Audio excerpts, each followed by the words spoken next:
দূর থেকে ধীরে ধীরে এগিয়ে আসছে লম্বা কালো একটি গাড়ি, যে গাড়ি থেকে নামছেন বিশ্বের অন্যতম ক্ষমতাধর এক ব্যক্তি, রুশ প্রেসিডেন্ট ভ্লাদিমির পুতিন। সম্প্রতি তিনি ভ্রমণ করেছেন দক্ষিণ এশিয়ার দেশ ভারতে, আর বরাবরের মতোই সঙ্গে ছিল তার নিরাপত্তা বহর। যে বহরে ছিল তার ব্যবহৃত বিলাসবহুল এই সাজোয়া লিমুজিন গাড়ি আরাস সেনাটো, যেটিকে বলা হয় বিশ্বের সবচেয়ে সুরক্ষিত যানবাহনগুলোর একটি।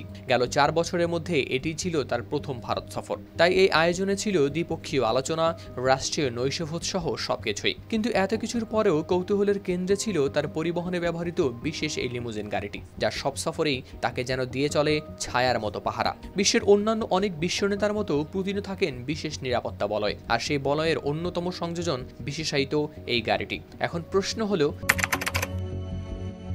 রাশিয়ার নিজস্ব প্রযুক্তিতে তৈরি আরাস সেনাট বিলাসবহুল লিমুজিন। দেশটির প্রেসিডেন্ট ও সরকারি কাজে ব্যবহারের জন্যই বিশেষভাবে তৈরি হয় এই গাড়ি, যার ভেতরের অংশ অত্যন্ত বিলাসবহুল ও উচ্চ প্রযুক্তিতে তৈরি। তবে এই গাড়ির শুরুটা হয়েছিল গল্পের মতো এক সাহসী সিদ্ধান্ত দিয়ে, কারণ রুশ মডেলের এই লিমুজিনের আগে পুতিন ব্যবহার করতেন মার্সিডিজ বেঞ্জেস 600 গার্ড পুলম্যান। তবে পরে মস্কো আমদানি করা গাড়ির পরিবর্তে নিজেদের কর্তেজ প্রকল্পের অধীনে নির্মিত গাড়ি ব্যবহার করতে শুরু করে সরকারি কাজে। হাতের ছোঁয়ায় বানানো এমন এক লিমুজিন যা হবে বিলাসী ও আবার সম্পূর্ণ সাজোয়া।